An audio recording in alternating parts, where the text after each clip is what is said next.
Hello there and welcome to Black Jackal Gaming. Games Workshop has revealed the Neurolictor datasheet, so we're going to jump right into it. We're going to take a look at the datasheet. Look how relatively tough the unit is. It's only a melee unit, so is it going to be good enough? It's got 3 abilities it can use. It's got some decent keywords to go along with it, and it has precision, so is it a character hunter? So looking at him, he's movement 8, toughness 5, 7 wounds. He does have a 4++ in vulnerability save. Leadership 7, so could be slightly better, but he is only objective control 1. He does come with a lone operative and stealth keywords, so he can be hard hit, so you cannot target him outside of 12 inches, and if you're within 12 inches, you're -1 to hit. He comes with the infiltrator keyword, so he can deploy in no man's land outside of 9 inches of the enemy's deployment zone. He only has one melee weapon, which is his piercing claws and talons. They do come with precision, so you can target characters.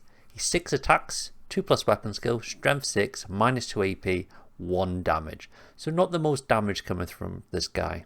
Now he comes with 3 abilities. The first one being Feeder Tendrils. Each time this model destroys an enemy character, you gain 1 CP, so not too bad. Neuro Disruption. In your command phase, you can select one enemy unit within 12 inches of this model. They must take a battle shock test.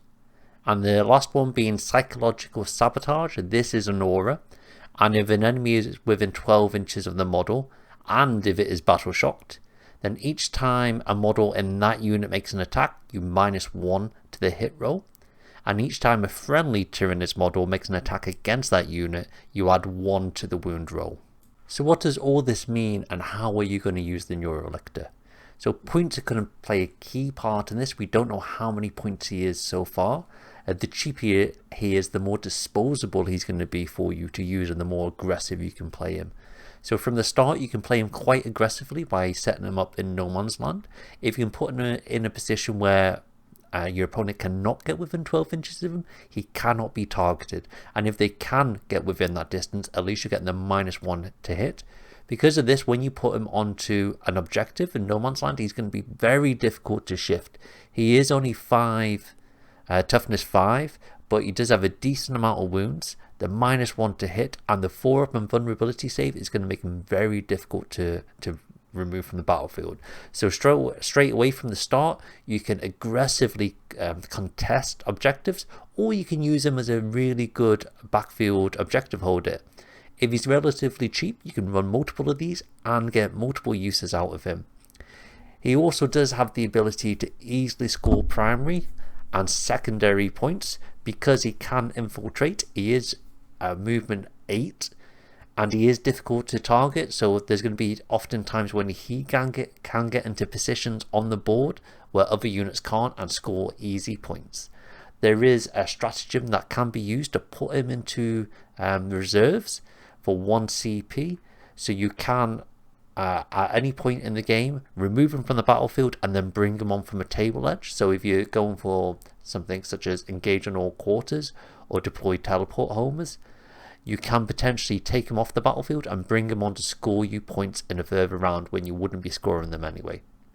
Because he has precision, he can character hunt, but because he's only got 6 attacks, it's 1 damage and it's a -2 AP and only quite a low amount of strength.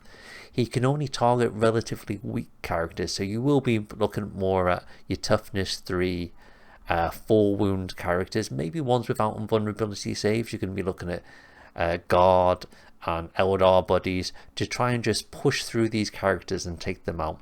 He's not going to be able to do a lot of damage on his own unless you do get him into the position where he can battle shock a unit and get +1 to his wound roll against them. But again, it's going to be difficult to be pushed too many attacks through and kill these models in one go.